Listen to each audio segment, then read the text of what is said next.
मंचर येथील महात्मा गांधी विद्यालय परीक्षा केंद्रात इयत्ता 12वीचे पेपर देण्यासाठी आलेल्या विद्यार्थ्याला पेपर न दाखवल्याने मारहाण करण्यात आली असल्याची घटना गुरुवार दिनांक 20 रोजी दुपारी 2:30 वाजता घडली.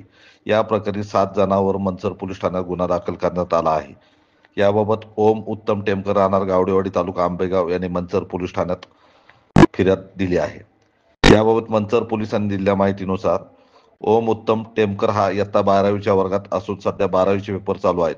गुरुवार दिनांक 20 रोजी तो केमिस्ट्रीचा पेपर असल्याने मंचर येथील महात्मा गांधी विद्यालयात पेपर देण्यासाठी आला होता. त्यावेळी पेपर दरम्यान त्याच्या मागे बसलेला वेदांत अरुण पोखरकर याने मला पेपर दाखव असे म्हणाला. त्यावेळी ओम टेमकर याने त्याला पेपर न दाखवल्याने त्याचा राग मनात धरून पेपर सुटल्यानंतर वेदांत अरुण पोखरकर, आदित्य दिगंबर माशेरे, अथर्व संतोष मोर्डे, अजिंक्य युवराज निघोट, सिद्धेश रामकृष्ण बोराडे, साहिल बाबाजी पोखरकर, प्रथमेश शिवाजी पाटील या सर्वांनी बेकायदा गर्दी जमा करून तो पेपर का दाखवला नाही असे म्हणत ओम उत्तम टेमकर याला लाथाबुक्क्यांनी मारहाण केली. या सर्वांवर मंचर पोलीस ठाण्यात गुन्हा दाखल करण्यात आला आहे. पुढील तपास पोलीस हवालदार सुदाम घोडे करत आहे. दरम्यान वेदांत अरुण पोखरकर हा 12वीचे पेपर चालू झाल्यापासून वारंवार मला पेपर दाखवा असे म्हणत माझ्या मुलाला मानसिक त्रास देत होता.